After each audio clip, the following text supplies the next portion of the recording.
5 o'clock in the morning at Fort Moore, Alabama.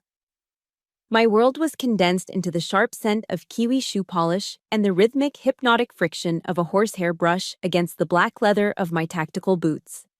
That disciplined silence shattered when the phone on the cold metal table began to vibrate violently, sliding toward the edge. The screen lit up, displaying a name that hadn't called me at this hour in 10 years. Commander Arthur. The way I saved my grandfather's number. My hand froze in mid-air, knuckles turning white from the grip on the brush. My stomach twisted, a familiar nausea before a deployment into a combat zone. My breath caught in my throat. He never broke the rules of time. Had he fallen? Had his weak heart finally given out? I answered, my voice raspy but steady. Sergeant Jada Mosley, reporting. But the voice on the other end wasn't a dying wheeze. It was sharp, commanding, a tone I had never heard from the pensioner living on Social Security. Get home, now. The whole family squad will be there. Screening operation commences. He hung up. Why would a poor old man, despised by his descendants for a lifetime, suddenly order an assembly? And what the hell was waiting for me in Birmingham? A funeral or a battlefield? I steered my battered Ford F-150 into the driveway of the two-story colonial house in the suburbs of Birmingham. The gravel crunched under my tires, a harsh, honest sound that felt completely out of place amongst the silent, gleaming fleet parked ahead of me. A black Mercedes, a silver BMW, and a cherry red Range Rover blocked the entrance. I knew for a fact every single one of them was leased. It was a showroom of debt, polished to a high shine to impress neighbors they didn't even like. My mother, Nancy, opened the front door before I even cut the engine. She didn't step out to hug me. She stood in the frame, her eyes scanning me from my dusty tactical boots up to my olive drab t-shirt. Her expression wasn't one of maternal warmth.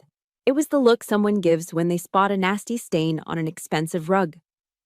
I told you to change, Jada, she hissed as I walked up the concrete steps.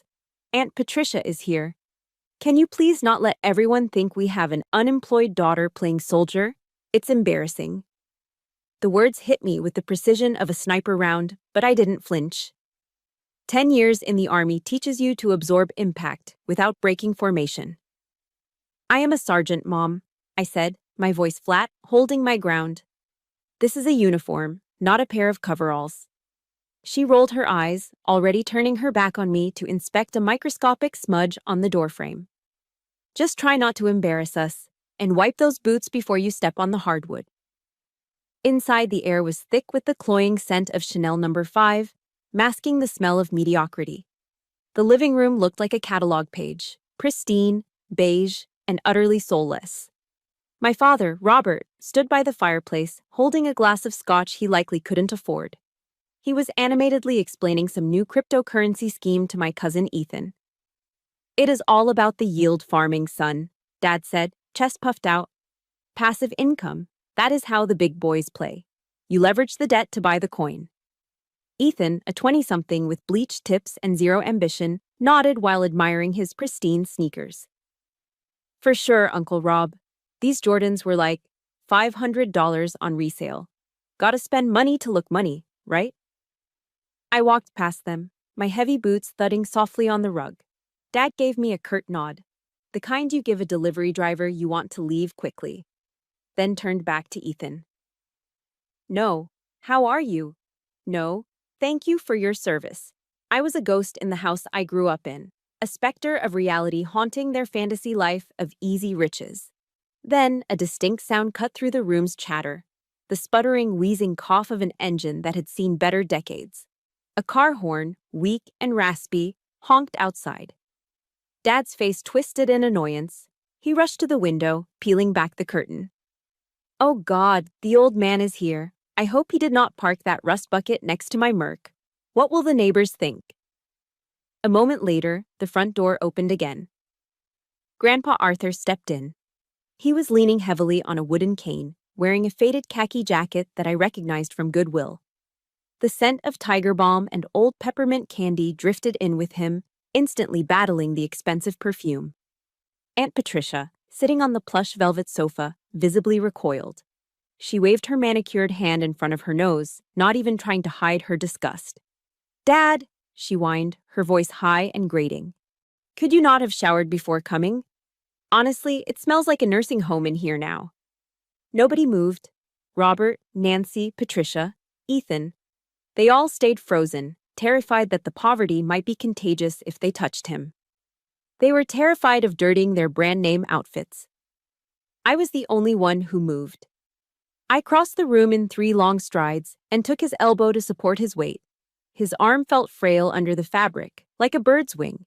But when he looked at me, his eyes were sharp, devoid of the cloudiness I expected.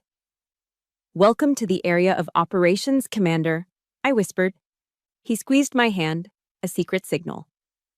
"At ease, Sergeant." We guided him to a stiff wooden chair in the corner, far away from the good furniture. He sat there, an island of unwanted history in a sea of shallow ambition. Arthur cleared his throat. The sound was wet and rattled. I do not think I have much time left," he said, his voice trembling with a frailty that seemed almost rehearsed.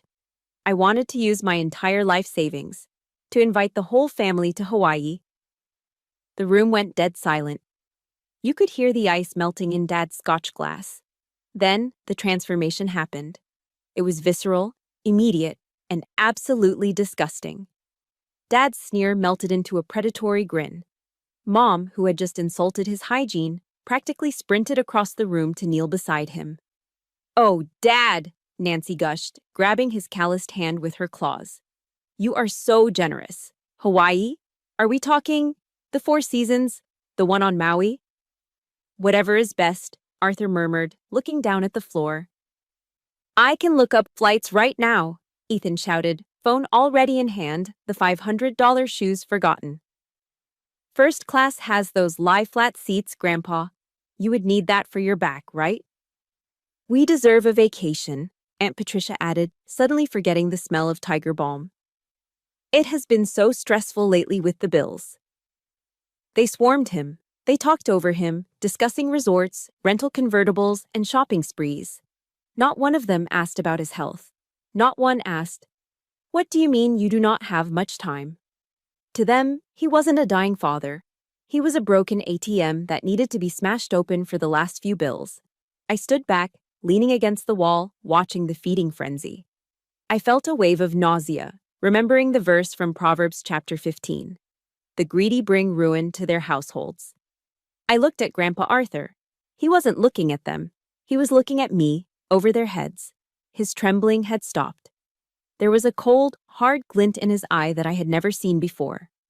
It was the look of a man who had just confirmed the enemy's position. I realized then that I wasn't going on a vacation. I was deploying. My family wasn't family anymore. They were hostiles. And my mission was to ensure the commander completed his final operation, whatever the hell it was. "I am in," I whispered to myself, watching my father calculate flight costs on his phone. "Let's go to war." Hartsfield-Jackson Atlanta International Airport was a chaotic hive of motion, a sprawling beast of glass and steel. My family moved through the terminal like an entourage of B-list celebrities, their heels clicking sharply on the polished terrazzo floors. They dragged an armada of Louis Vuitton rolling suitcases, monogrammed, shiny, and likely purchased on a credit card that was maxed out 3 months ago. Trailing 20 feet behind them was Grandpa Arthur. He was struggling. His posture was crooked, his shoulder dipped low under the weight of an ancient, olive-drab canvas duffel bag. It was the kind of luggage that had not been sold since the 70s. Sweat beaded on his forehead, his breath coming in shallow rasps. "Pick up the pace, old man," my father, Robert, shouted over his shoulder, not even breaking his stride. He had one hand in his pocket, the other holding a Starbucks latte. "We are going to miss the flight because of you." He did not offer to help. Neither did Ethan, whose biceps were purely decorative, sculpted for Instagram selfies rather than actual labor. The blood rushed to my face, hot and sharp. I stopped, turned around, and jogged back to Arthur. I gently pried the heavy strap from his trembling fingers. "I have got it, Commander," I said softly, swinging the bag onto my own shoulder. It was heavy, suspiciously heavy for a week in Hawaii. Arthur looked at me, wiping his brow with a handkerchief. "Thank you, Sergeant," he whispered, catching his breath. "Just remember, Jada, the heaviest backpack always holds the most valuable lesson." We reached the TSA security checkpoint. It was the great equalizer, or so I thought. "Shoes off, belts off, laptops out," the TSA agent barked. My family breezed through the pre-check lane, which they had paid for with Arthur's money. But Arthur and I were in the standard lane. He was slow. His arthritic fingers fumbled with the buckle of his leather belt. He struggled to untie his worn-out dress shoes. Behind us, a businessman in a suit let out a loud, impatient sigh, checking his Rolex. I knelt down to untie Arthur's laces. As I did, I felt a shadow fall over us. I looked up and saw Olivia and Ethan standing on the other side of the glass partition. They weren't waiting anxiously. They were holding up their iPhones. Olivia was giggling, doing a mock sad face for the camera. I could practically see the caption she was typing. POV. When you travel with a caveman. OMG, so embarrassing. Hashtag boomer problems. Hashtag holiday disaster. They were turning his physical pain into digital entertainment. I stood up slowly. I locked eyes with Olivia. I didn't yell. I just gave her the look I used on new recruits who flagged me with a loaded weapon. A look that promised absolute destruction. Olivia flinched. She lowered the phone, her smile faltering. But I knew it was too late. The story was already posted. When we finally got through the scanner, a TSA supervisor was waiting. He was a large man with graying hair. He looked at Arthur's ID, then looked at Arthur. He paused for a long second, his eyes widening slightly. He opened his mouth as if to salute or say something formal, but Arthur gave a microscopic shake of his head. The supervisor closed his mouth, nodded respectfully, and handed the ID back with 2 hands. "Have a safe flight, sir," the agent said, with a gravity that didn't match the setting. My family, busy checking their likes on TikTok, missed the entire exchange. At the boarding gate, the final humiliation was revealed. Robert stood with a fan of boarding passes. "Okay, listen up," he announced. "First class for me, Nancy, Patricia, Frank, and the kids. We need the legroom to rest up for the itinerary." He flicked 2 tickets toward me. They fluttered down like dead leaves. "These are for you and the old man. Economy. Row 42. Way in the back." Robert smirked, adjusting his blazer. "He is small. He does not need the space. Plus, I saved $3,000 doing this. Smart investing, right?" Arthur had paid for every single ticket. He had paid for the champagne they were about to drink. And they were shoving him into the cattle car. My fists clenched at my sides. I opened my mouth to tear Robert apart, but Arthur's hand clamped onto my wrist. His grip was surprisingly strong. "Silence," he ordered softly. "Let them go." We boarded last. To get to row 42, we had to walk through the first-class cabin. It was the walk of shame. I saw my mother sipping a mimosa, laughing at something Aunt Patricia said. My father was already reclined, an eye mask on his forehead. They didn't even look up as Arthur shuffled past them, his cane tapping rhythmically on the carpet. They acted as if we didn't exist. 6 hours later, we landed in Maui. The heat hit us like a physical blow, thick with the scent of plumeria and jet fuel. A stretch limousine, long and white, was idling at the curb. The driver held a sign that said, "Hanot Family." My family shrieked with delight, rushing forward like a swarm of locusts. They piled in, fighting for the best seats near the minibar. I guided Arthur to the curb. He was exhausted, his face pale gray. As I reached for the door handle, Uncle Frank blocked the way. He stood inside the car, filling the frame. "Hey, bad news," Frank said, not looking sorry at all. "The car is full, too many bags. It is going to be tight." He looked at Arthur, then at me. "Jida, you know how to use Uber, right? Just grab a cheap car and meet us at the hotel. It will save us having to sit on each other's laps." "Are you kidding me?" I snapped. "This is his car. He paid for it." "And he would want us to be comfortable," Frank said, and he slammed the heavy door shut in my face. The tinted window rolled up. I saw my mother inside, raising a toast. The limousine peeled away from the curb, disappearing into the tropical traffic, leaving an 80-year-old man standing on the hot asphalt in the blazing sun. My heart broke. Not for me, but for the sheer cruelty of it. I looked at Arthur, expecting to see tears. If your blood is boiling right now watching this betrayal, hit that like button. Tell me in the comments below. If this was your grandfather, would you let that limo drive away? Or would you have dragged Uncle Frank out by his collar? I want to know whose side you are on. But Arthur wasn't crying. He watched the white limousine fade into the distance. He reached into his pocket, pulled out a handkerchief, and wiped his face. Then, he smiled. It wasn't a nice smile. It was a cold, calculating smile.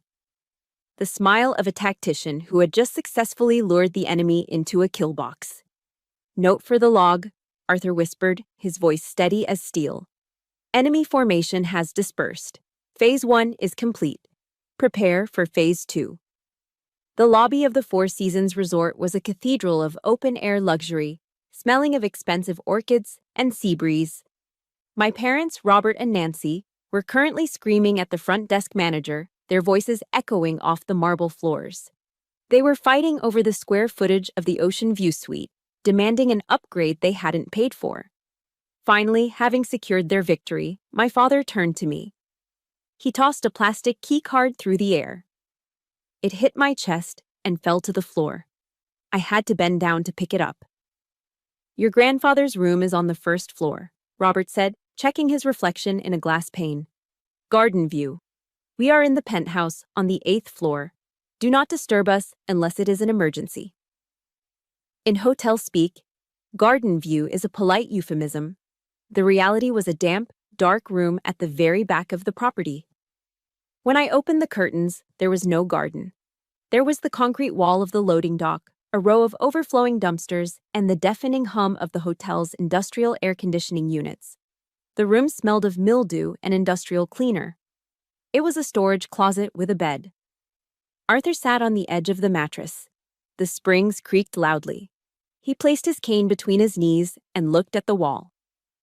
I felt a surge of hot shame, not for the room, but for the people whose diapers he had changed, whose college tuitions he had paid, treating him like luggage to be stored in the basement. I am sorry, Commander, I said, my voice thick. I will go back up there. I will make them switch. Arthur shook his head. He looked around the cramped space, listening to the roar of the generator outside. It is fine, Sergeant, he said, his voice raspy but calm.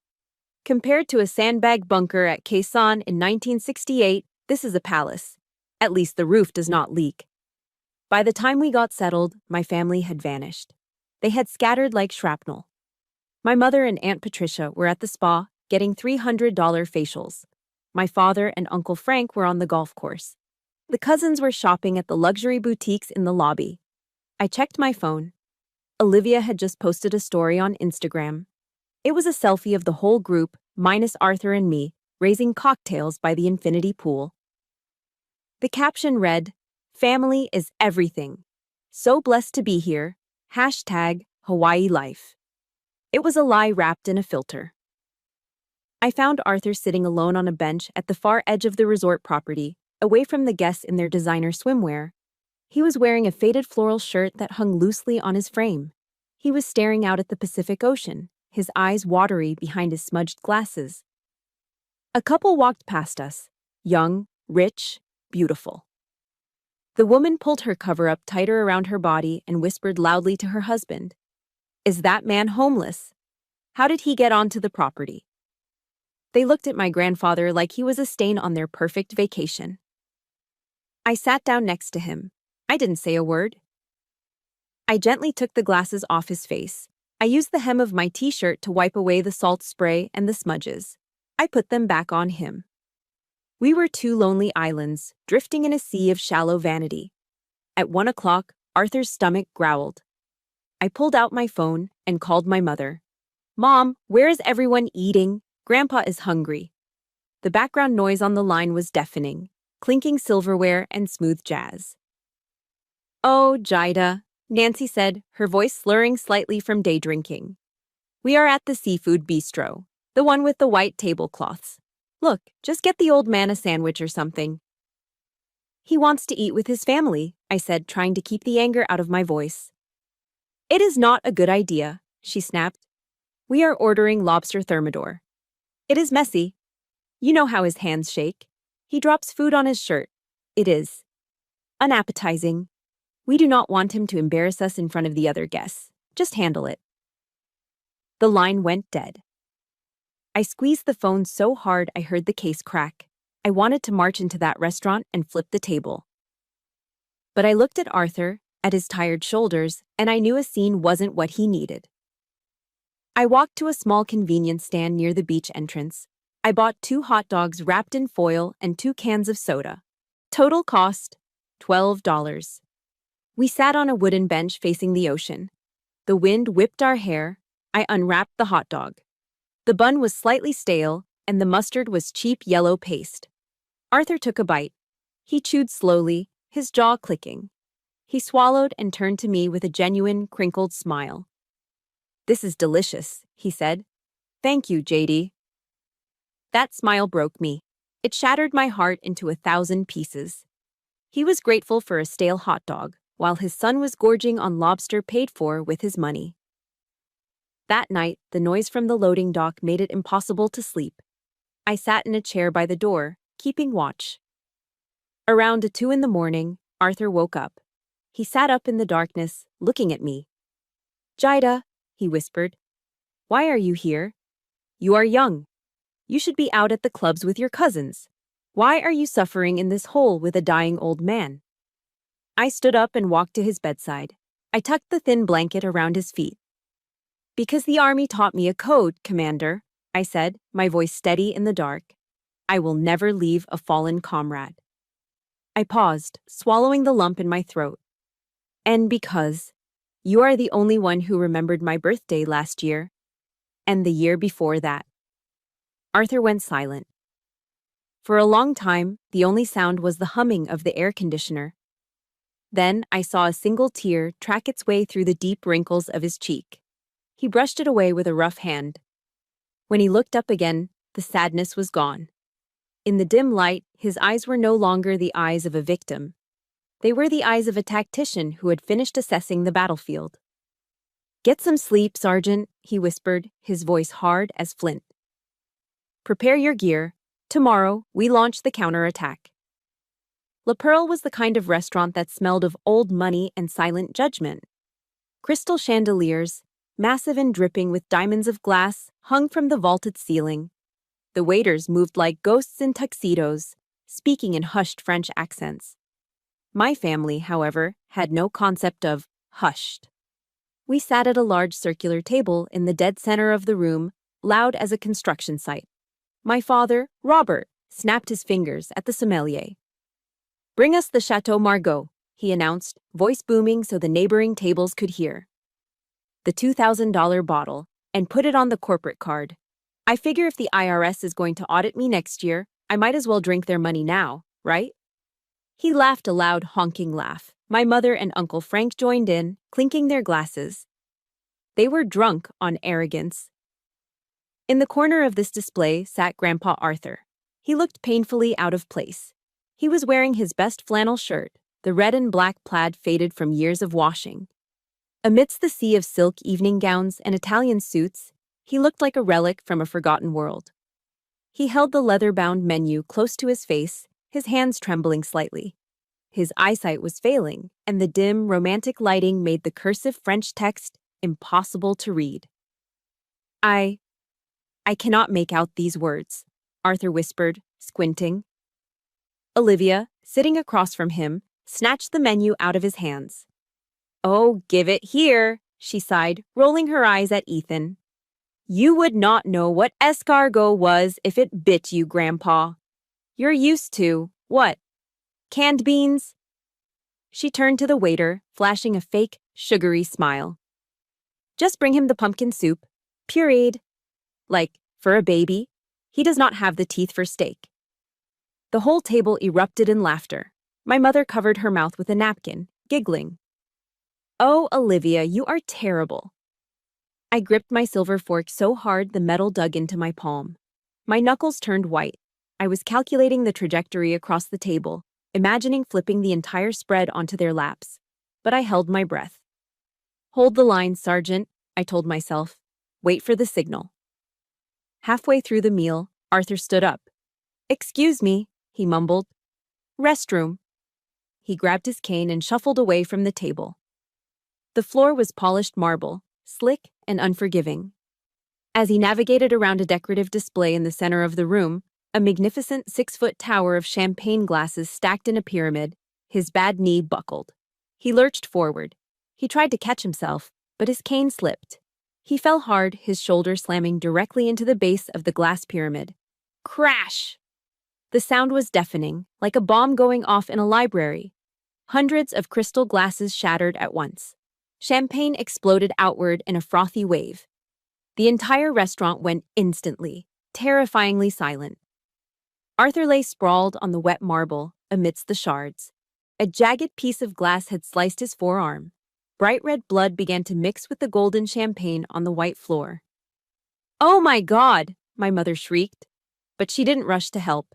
She grabbed her menu and held it up to hide her face. "This is so humiliating. Don't look at him. Everyone is staring at us."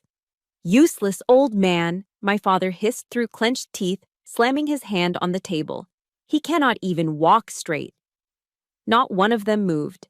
They sat there, paralyzed by their own vanity, terrified of being associated with the clumsy old man on the floor. The maitre d' ran over, his face pale. "Monsieur, are you all right?" My father stood up then, but not to help. He stood up to distance himself. He marched over to where Arthur lay, his expensive Italian loafers splashing in the puddle of wine and blood. He reached into his back pocket and pulled out his leather wallet. He ripped out a single $100 bill. He crumpled it in his fist until it was a tight, wrinkled ball. Then, with a sneer of pure contempt, he threw the money at his own father. The ball of paper hit Arthur in the chest and rolled into the wet mess on the floor. "Take that for the damage and get back to your room," Robert screamed, his face turning a violent shade of red. "You ruined our entire evening. Why do you have to be such a burden? Why don't you just die and save us all the trouble?" The air left the room. The cruelty of that sentence hung in the silence like toxic smoke. That was it. The safety on my internal weapon clicked off. I stood up. I kicked my heavy chair back so hard it fell over with a loud clatter. I marched through the puddle, glass crunching under my boots, and stepped between my father and my grandfather. I stood at parade rest, shielding Arthur's prone body. I looked Robert straight in the eye. I didn't see a father. I saw a target. "You just violated the most basic rule of humanity," I said, my voice low and icy, carrying to every corner of the silent room.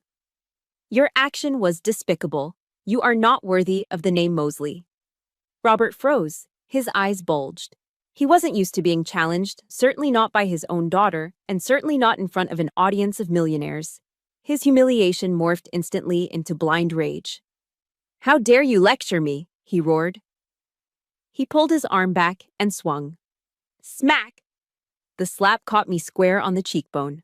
It was a wild, desperate strike, but it carried the weight of a grown man's fury. My head snapped to the side. A sharp metallic taste flooded my mouth, blood from where my tooth cut my inner cheek. The room gasped. I stood perfectly still. My face burned, 5 red fingerprints instantly rising on my skin. With my training, I could have blocked that strike. I could have grabbed his wrist, hyperextended his elbow, and driven him into the floor before he blinked. I could have ended him. But I didn't. I took the hit. I took it like a soldier taking shrapnel for a civilian. I slowly turned my head back to face him. I didn't raise a hand. I didn't scream. I looked at him with eyes that were absolute zero. Robert was panting, his hand still raised, trembling now. He looked at me, waiting for fear, but he found none. I spat a mouthful of bloody saliva onto the floor next to his polished shoes. "Noted," I said, my voice devoid of any emotion. "We are finished here." I turned my back on him, the ultimate sign of dismissal. I knelt down, ignoring the glass cutting into my knees, and helped the commander to his feet. We walked out of the restaurant, leaving Robert standing alone in the wreckage of his own ego. I guided Grandpa Arthur out of the restaurant, my arm wrapped firmly around his waist. Blood from his arm dripped onto the pristine white marble of the lobby floor, leaving a trail of red dots behind us. Behind us, the heavy mahogany doors of La Pearl burst open. My father, mother, and the rest of the pack spilled out, their faces twisted with indignation. "Get back here!" Robert screamed, his voice echoing off the high vaulted ceilings. "You ungrateful little brat! Do not walk away when I am speaking to you. I will kick you out of the house. You hear me? You are homeless as of tonight. And take that senile old fool with you." Aunt Patricia shrieked, her heels clicking furiously as they chased us. "He ruined my silk dress." They were so consumed by their own rage, so blinded by their own self-importance, that they didn't notice the atmosphere in the grand lobby had shifted. It was subtle at first, then undeniable. As we moved toward the center of the room, the chatter at the front desk stopped. The bellhops, who had been laughing near the luggage carts, suddenly stood at rigid attention. The concierge dropped the phone he was holding. A hush fell over the massive space. It wasn't the silence of emptiness. It was the silence of respect. Then, a man in a black tailcoat with a gold name tag reading, "General Manager," came sprinting across the floor. He was breathless, his face pale with panic. My father, seeing the manager, assumed he had an ally. He puffed out his chest, pointing an accusatory finger at Arthur. "Hey, you, manager," Robert barked. "Get your security over here. Throw this old beggar out on the street. He's bleeding all over your expensive floor. He's disturbing the guests. I want him gone." The general manager didn't even look at Robert. He ran right past my father as if he were invisible. He skidded to a halt directly in front of Arthur. To my family's absolute shock, the manager didn't grab Arthur. Instead, he bowed. It was a deep, 90-degree bow of absolute subservience. "Chairman Hanot," the manager gasped, his voice trembling. "Sir, we did not know you were dining downstairs. I am so terribly sorry for the incident. Are you injured? Shall I call the paramedics?" The world seemed to freeze. Chairman," my mother stammered, the color draining from her face so fast she looked like a corpse. Slowly, deliberately, Arthur reached out and removed my hand from his waist. He took a step forward, away from me. As he did, a transformation occurred that made the hair on the back of my neck stand up. The hunched shoulders straightened. The trembling in his legs ceased. The frail, confused old man vanished. In his place stood a lion. Arthur stood to his full height, which was over 6 feet. He rolled his neck, cracking the stiffness. He wiped the blood from his arm with a handkerchief, his movements precise and powerful. His eyes, previously cloudy and wandering, locked onto my father with the intensity of a laser sight. "Robert," Arthur said. His voice was no longer a wheeze. It was a deep baritone that commanded the entire room. "I thought this trip would heal this family. I thought the ocean air might cure your greed." He shook his head slowly.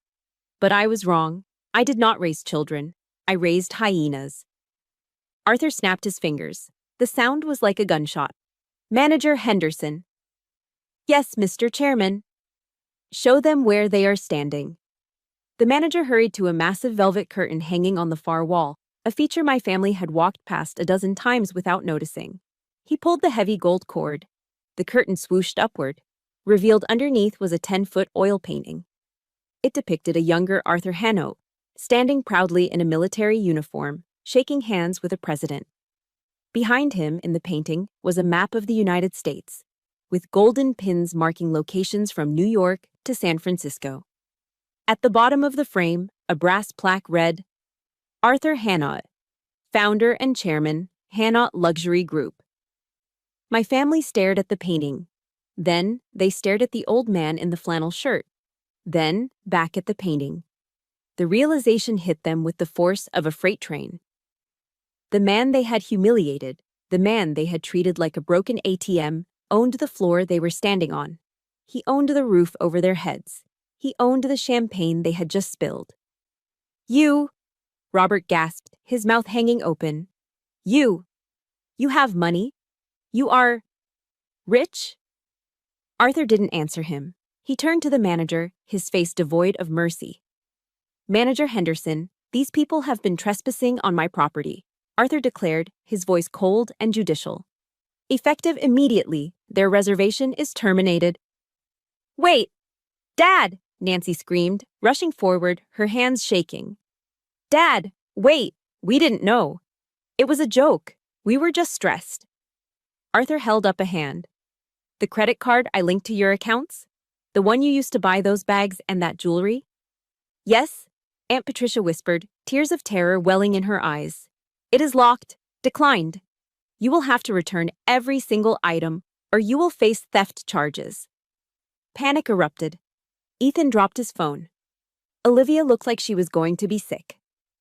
And one more thing, Arthur said, looking at the security team that had silently gathered around us. 4 massive guards in dark suits stood ready. Get them out of my sight, Arthur ordered. Remove them from my barracks.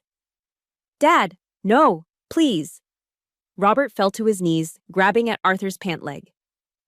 We have nowhere to go. Our flights aren't for 3 days. Dad! Arthur stepped back, letting Robert grasp at empty air. Security, the general manager barked. The guards moved in. They didn't use excessive force, but they were firm. 2 of them hoisted my father up by his armpits. Another took my mother by the elbow. Let me go! Do you know who I am? Robert screamed, kicking his legs like a child. Yes, sir, the guard said calmly. You are a trespasser. I stood next to my grandfather, watching the scene unfold. My family was dragged across the beautiful marble floor, their screams of, "We are sorry and give us another chance," echoing until they reached the revolving doors. The guards shoved them into the glass compartments. The doors spun. And just like that, they were ejected onto the humid street, locked out of the air-conditioned paradise they thought they deserved. Arthur watched them go. He didn't smile. He just let out a long, heavy sigh, the weight of the deception finally lifting off his shoulders. General Manager, Arthur said softly. Yes, sir? Bring the sergeant a medical kit for her face, and bring me a bottle of the Chateau Margaux, the real one. 72 hours after our expulsion from paradise, we were back in the humid, suffocating heat of Alabama. Grandpa Arthur did not return to a mansion. He insisted on going back to his small, weathering wooden house on the edge of town. But this time, the dynamic had shifted. The house was no longer a place of decay. It was a command post. Attorney Harlan, a man with a suit as sharp as a razor blade, sat at the kitchen table. Outside the chain-link fence, my family, Robert, Nancy, Patricia, and the rest, were huddled like wet rats. They had driven straight from the airport, desperate, banging on the gate, demanding to speak to Daddy. Arthur sat by the window, hidden by the blinds. Read the draft, Harlan, he ordered. Make sure the window is open just a crack. Harlan cleared his throat and began to read the document aloud, his voice projecting into the humid afternoon air. This was the preliminary will, a tactical decoy Arthur had drawn up to test the enemy's perimeter defenses. I, Arthur Hanott, being of sound mind, hereby declare my intentions. To my granddaughter, Jida Mosley, I bequeath this property and a yearly stipend of $1 million for her caretaking services. The remainder of my estate, including all corporate assets and holdings, shall be liquidated and donated entirely to the veterans of foreign wars and the St. Jude Children's Research Hospital. To my children, I leave nothing. $1 million a year. To a billionaire, it was pocket change. But to my parents, drowning in credit card debt and leased luxury cars, it was a lifeline. It was the difference between bankruptcy and survival. The reaction from beyond the fence was instantaneous and feral. That little witch, my mother's voice shrieked, piercing the air. She brainwashed him. Do you hear me? She drugged him. Open this gate, my father roared, shaking the metal chain link until it rattled violently. That is my money. That is my inheritance. She is a manipulator. She is using military psychological warfare on a senile old man. They didn't care that Arthur was dying. They didn't care about the billions going to charity. They only saw the $1 million flowing into my pocket, and it drove them into a frenzy of jealousy. They realized yelling wouldn't work. So, they changed tactics. They deployed the weapon of the modern coward: social media. That evening, my phone began to buzz. Then it vibrated. Then it exploded with notifications. Olivia had gone to work. She took the videos she had filmed in Hawaii, the ones where she mocked Arthur. And she re-edited them. She applied a grainy, gray filter to make everything look sinister. She added sad, slow piano music in the background.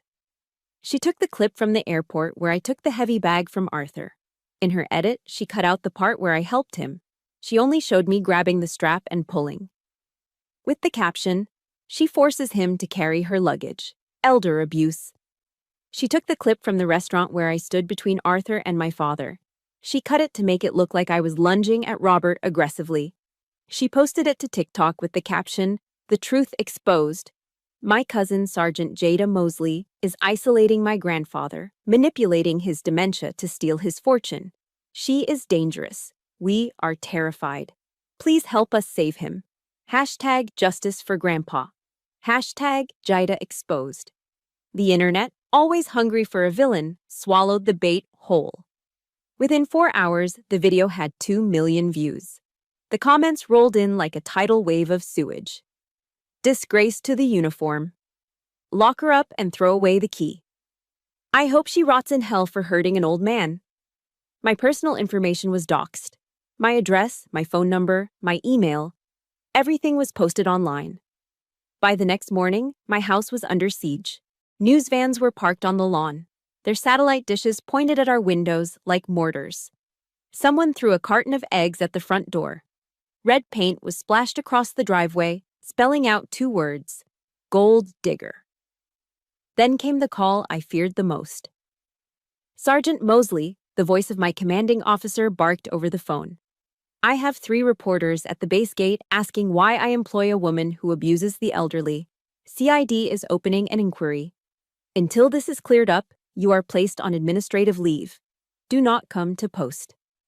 My career, my honor, my entire identity, stripped away by a 20-second video clip edited by a teenager. I sat on the floor of the living room, the curtains drawn tight against the flashing cameras outside. The room was dark. I held my service pistol in my lap. I ejected the magazine. I pulled back the slide to clear the chamber. I set the ammunition aside. I practiced the disassembly over and over again. Click, slide, snap. The mechanical rhythm calmed my racing heart. I wanted to run outside. I wanted to scream the truth. I wanted to show them the bruises on my face where my father had slapped me. But Arthur put a hand on my shoulder. He was sitting in his armchair, watching the news coverage of his own victimhood with a stoic expression. "Do not engage, Sergeant," he whispered. "Do not explain yourself to the enemy. Silence is the loudest noise you can make right now. Let them scream. Let them exhaust their ammunition." I know how frustrating this is. To see the truth twisted, to see the good guys punished while the liars play the victim. It makes you want to punch a wall, doesn't it? If you stand with Jada against this wave of fake news and bullying, smash that like button right now. And comment, "Hold the line below so I know you are still with us."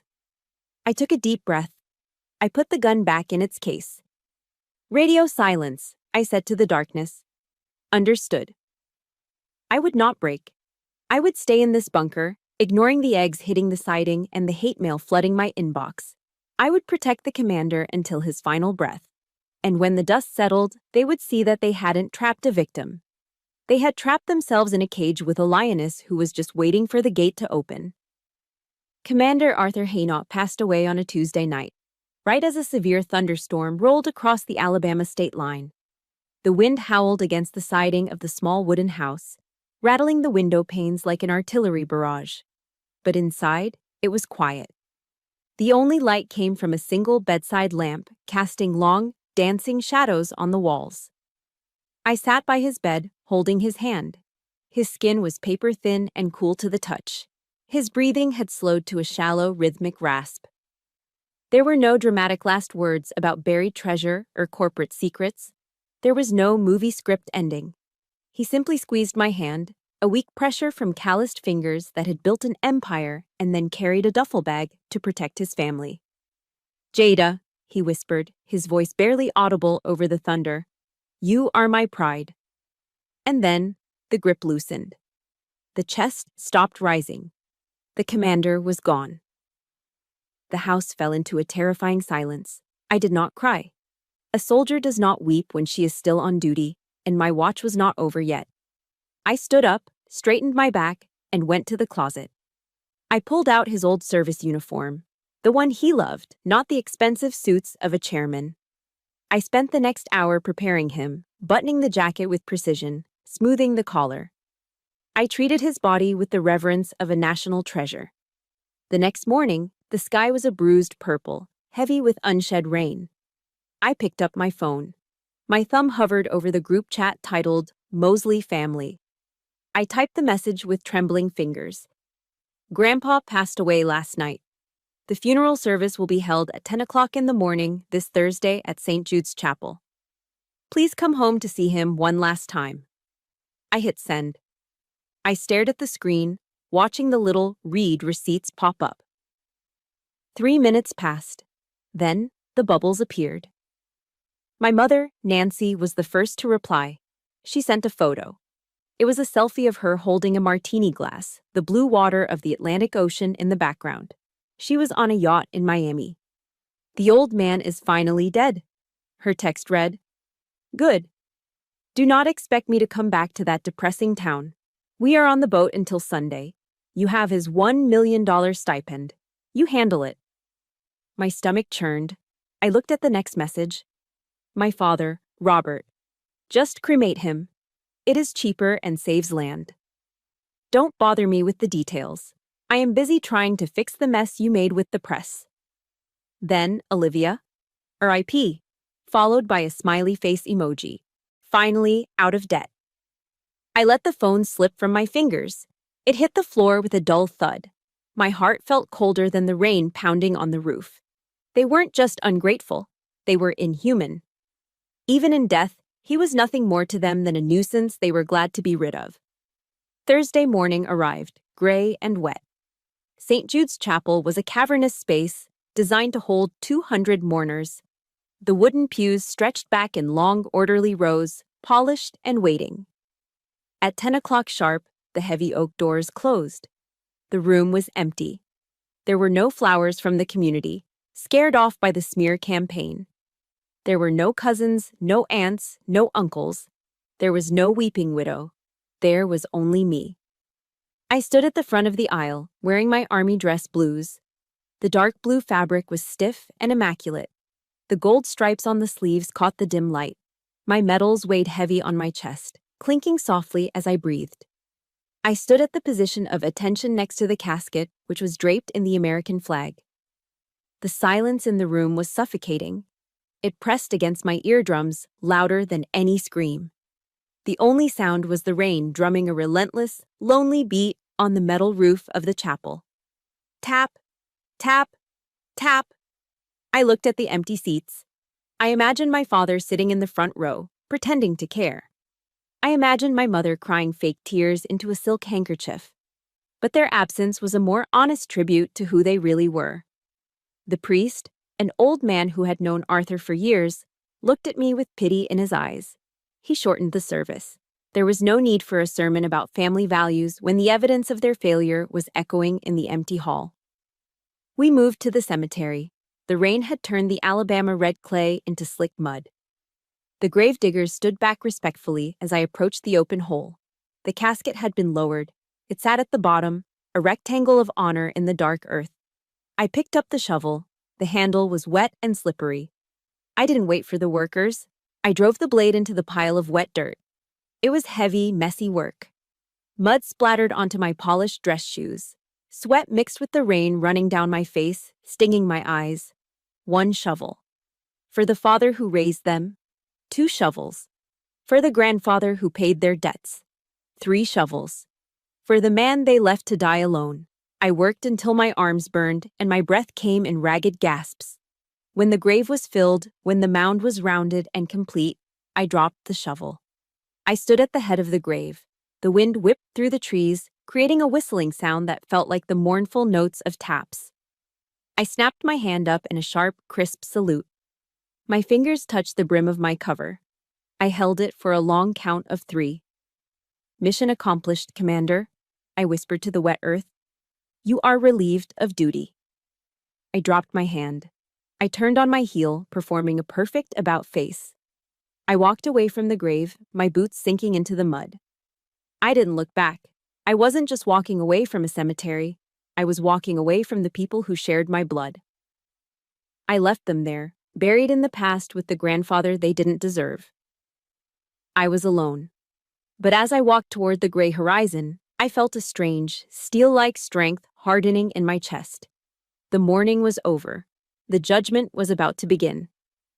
3 weeks after the funeral, the rain in Alabama had finally stopped, replaced by a suffocating humidity that clung to your skin. I received a summons from Attorney Harlan. It wasn't a request. It was a formal legal demand for my presence at his firm, located on the top floor of the Wells Fargo Tower, the tallest building in downtown Birmingham. My ears popped as the high-speed elevator shot up to the 34th floor. When the doors slid open, I stepped into a lobby that smelled of mahogany and old money. Harlan was waiting for me. He was an older man with silver hair and eyes that had seen too many family feuds. Today, however, he looked at me differently. It wasn't the pitying look he had given me at the empty chapel. It was a look of profound respect, mixed with a hint of nervous excitement. "Please, sit down, Miss Mosley," Harlan said, gesturing to a leather chair facing his massive desk. I sat, keeping my back straight, hands folded in my lap. "Is this about the stipend? My mother is already threatening to sue the estate for a larger share of the $1 million. Harlan smiled, a thin, enigmatic expression. "We will get to your mother in a moment. But first, we have to execute the final protocol." He pressed a button on his desk. A large flat-screen monitor on the wall flickered to life. It was black and white security footage. I recognized the date stamp in the corner. Thursday, 10 o'clock in the morning. It was the interior of St. Jude's Chapel. On the screen, the pews were empty, just rows and rows of vacant wood. In the center stood a single solitary figure in an army dress blue uniform, saluting a flag-draped coffin. Me. "Arthur left a classified order," Harlan explained, his voice trembling slightly. "It was a conditional codicil to his last will and testament. The instruction was simple: access the security feed of the funeral. Verify attendance. If, and only if, a blood relative stood by his grave, was I authorized to open the red file." Harlan turned his chair and placed his thumb against a biometric scanner on a steel safe built into the wall. Beep. Click. Hiss. The heavy door swung open. He pulled out a thick folder bound in crimson leather. It looked heavy. "The will I read at the house? The one with the $1 million stipend?" Harlan placed the red folder on the desk. "That was a decoy. A psychological test to see if greed would outweigh loyalty. Your family failed." My heart began to hammer against my ribs. "I don't understand." "This is the real will," Harlan said. He put on his reading glasses and opened the document. "I, Arthur Hannett, hereby declare, only the soldier who stands the watch when no one is looking deserves to hold the command." Harlan looked up at me. He knew they wouldn't come, Jada. He bet his entire legacy on the fact that you would be the only one. He cleared his throat and continued reading. "Therefore, I name Jada Mosley as the sole and absolute beneficiary of the Hinault estate." "Sole?" I whispered. The word felt too big for the room. "Everything," Harlan confirmed. He began to flip through the pages of the asset inventory. It was a list that seemed to go on forever. Item 1. The Hinault Luxury Hotel Group, consisting of 55-star properties across North America. Item 2. The La Pearl Resort and Spa in Maui, Hawaii, including the land rights. Item 3. Controlling interest in 3 commercial real estate conglomerates in New York and Chicago. Item 4. A diversified portfolio of stocks and bonds. Harlan closed the folder. He looked me dead in the eye. We finished the valuation this morning, Jada. The total estimated value of the estate you now own is $4.2 billion. The room spun. I gripped the arms of the leather chair to keep from falling off the face of the earth. $4.2 billion. I was a sergeant making $30,000 a year. I clipped coupons to buy groceries. I drove a truck that needed a new transmission. And my family? I asked, my voice barely a squeak. Harlan flipped to the very last page of the document. His face hardened. This is the disinheritance clause. Arthur was very specific. He dictated this part himself. Harlan read the text, and I could hear my grandfather's voice in every syllable. To my son Robert, my daughter Nancy, and their offspring. You chose to abandon me in life, and you chose to abandon me in death. Therefore, you are legally severed from this family. You shall receive $0 and 0 cents. Furthermore, you are hereby permanently enjoined from using the name Hanot for any commercial purpose, loan application, or social status. You are strangers to this estate. I sat there, the silence of the skyscraper wrapping around me. Arthur hadn't just given me money. He had given me a nuclear weapon. He had anticipated their greed. He knew they would skip the funeral to go on vacation, thinking they had secured $1 million payout. He had let them dig their own graves, and now he had handed me the shovel to bury them. What are your instructions, Miss Mosley? Harlan asked, picking up a pen. Do we notify them? I looked out the window at the city of Birmingham stretched out below me. Somewhere down there, in a rented apartment, my parents were probably already spending money they didn't have, waiting for a check that would never come. I thought about the hot dog on the bench. I thought about the empty chapel. I thought about the text message. Just cremate him. The nausea faded. The shock receded. In its place, a cold, steel resolve settled in my chest. I wasn't just a sergeant anymore. I was the commander now. Freeze everything, I said, my voice steady and sharp. Cut off the stipend immediately, and send the eviction notices for any property they are currently occupying that is owned by the trust. I stood up and smoothed the front of my shirt. They wanted nothing to do with him, I said. So that is exactly what they are going to get. Nothing. The press release from the Hanot legal team hit the wires at 6 o'clock in the morning on a Monday. By 7 o'clock, it was the lead story on every major financial news network in America. The headline was irresistible. Poverty-stricken soldier inherits $4 billion empire, a modern American fairy tale. My face, stoic and unsmiling in my official army portrait, was plastered across television screens from Times Square to Los Angeles. Next to it was the image of Arthur Hanot, revealed posthumously as the undercover billionaire who had lived in a shack while building a kingdom. My family, however, missed the morning news. They were too busy living a lie in Miami. They were standing at the front desk of a 5-star oceanfront resort, attempting to check out. My father, Robert, slapped his Black American Express card onto the marble counter with the arrogance of a king. Keep the receipt, he told the clerk. We are in a rush. The clerk swiped the card. She frowned. She swiped it again. I am sorry, sir, she said, her voice polite but firm. The card has been declined. The issuer reports that the account has been frozen due to suspected fraud. Fraud? Robert laughed, a nervous, high-pitched sound. Try the Visa. Declined. Try the MasterCard. Declined. Panic began to set in. Behind them, in the lobby seating area, the massive flat-screen TV was tuned to Fox Business. The anchor was speaking excitedly. And in a shocking twist, the late Arthur Hanot has disinherited his entire biological family, leaving his estimated $4.2 billion fortune solely to his granddaughter, Sergeant Jada Mosley. My mother, Nancy, looked up at the screen. She saw my face. She heard the words, $4.2 billion. Then she heard the words, disinherited. Her knees buckled. She didn't just faint for dramatic effect. Her body simply shut down under the weight of the money she had just lost. She hit the lobby floor with a thud, right next to her Louis Vuitton luggage that she could no longer pay to transport. They drove back to Alabama like maniacs. They must have broken every speed limit across 3 state lines. They arrived at my front gate, Arthur's old house, just as the sun was rising over the humidity-soaked trees. I was drinking coffee on the porch. I'd been expecting them. Their arrival was a pathetic spectacle. The sleek rental cars screeched to a halt on the gravel, kicking up dust. Doors flew open, out spilled the Mosley clan. But the arrogance was gone. The designer clothes were wrinkled and stained with sweat from a 12-hour drive. Their hair was matted. Their eyes were bloodshot, rimmed with red circles that could have been from grief, but I knew were from the sheer terror of poverty. They didn't march up the driveway this time.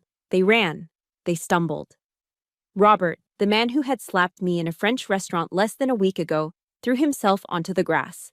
He literally dropped to his knees, throwing his arms up toward the porch like a revivalist preacher. "Jida!" he wailed, tears streaming down his face. "Jida, baby! Daddy is home! Oh, thank God you are safe!"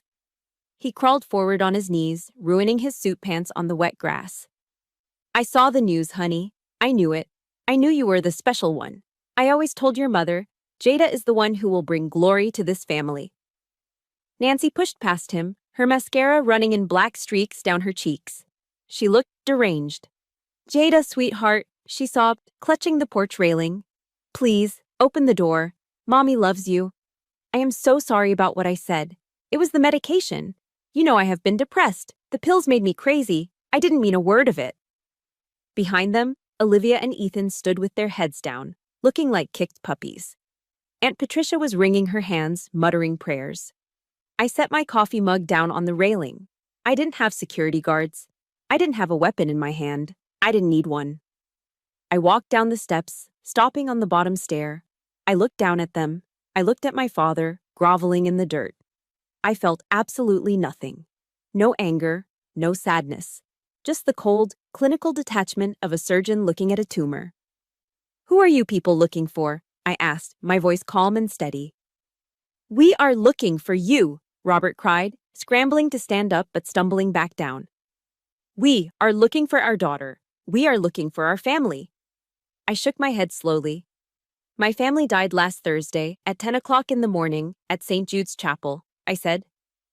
I waited for them. I stood by the casket and I waited for just one of them to show up and hold my hand.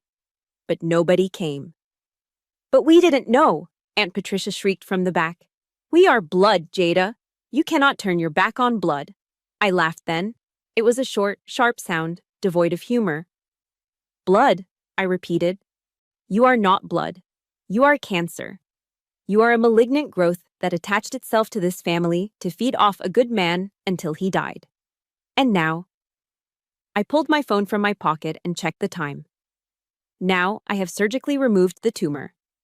I held the phone up so they could see the screen. "I am giving you 3 minutes," I said. 3 minutes to get off my private property.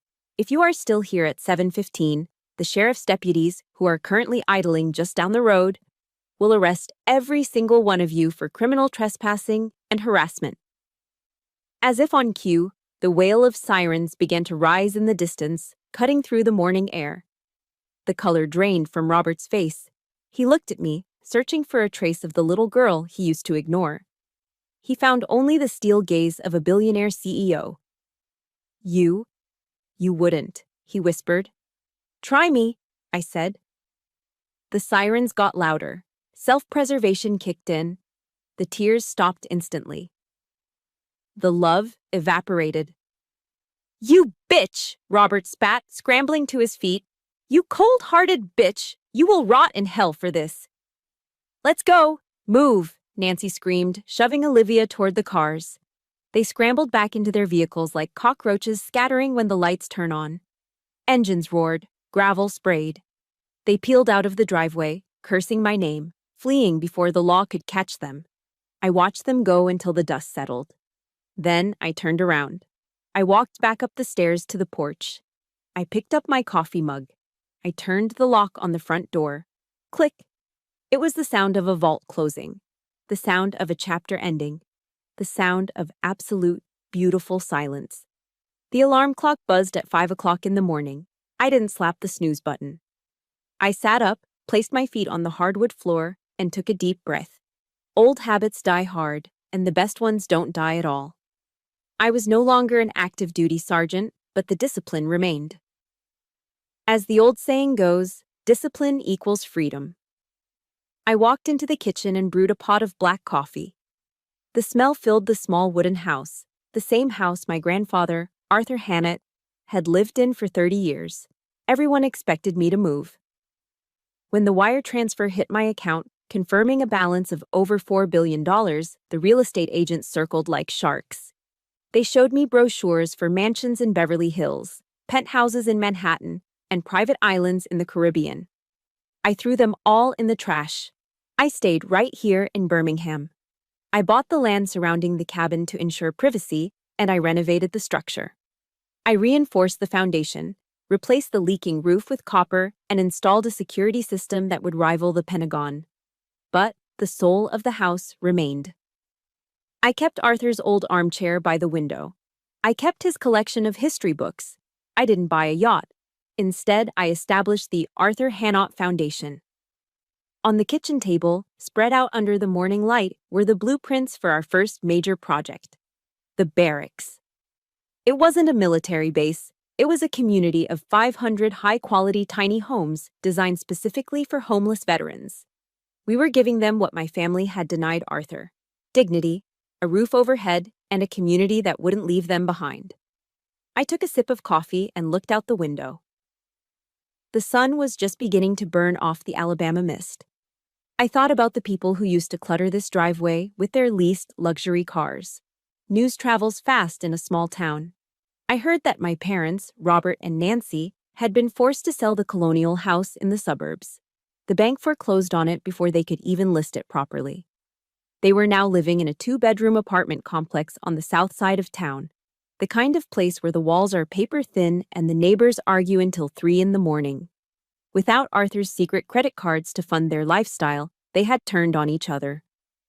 The love they claimed to have was as leased as their BMWs. Once the payments stopped, the relationship was repossessed. And Olivia, the cousin who had mocked an old man for being slow, she had deleted her social media accounts after the public backlash became too severe. No brand wanted to work with a bully. Last I heard, she was working the morning shift at a diner off the interstate. She spends her days serving eggs and refilling coffee for truckers, forced to smile and be polite for a $2 tip. It is a harsh punishment, to go from thinking you are royalty to scrubbing ketchup stains off a laminate table. But life has a way of balancing the scales. They chose money over loyalty, and now they have neither. I finished my coffee and went to the bedroom to get dressed. I stood before the full-length mirror. I wasn't wearing my fatigues or my dress blues. I was wearing a tailored black suit, sharp and professional. I buttoned the jacket. I looked at my reflection. The face staring back had changed. The anger that had fueled me for so long was gone. The tension in my jaw had relaxed. I realized then that the greatest inheritance Arthur left me wasn't the $4 billion. It wasn't the hotels or the resorts. It was the lesson of honor. He taught me that character is what you do when the lights are off. He taught me that you can stand tall even when you are wearing a flannel shirt from Goodwill. And you can be small and pathetic even when you are wearing a tuxedo. He taught me that loyalty isn't a transaction. It is a lifestyle.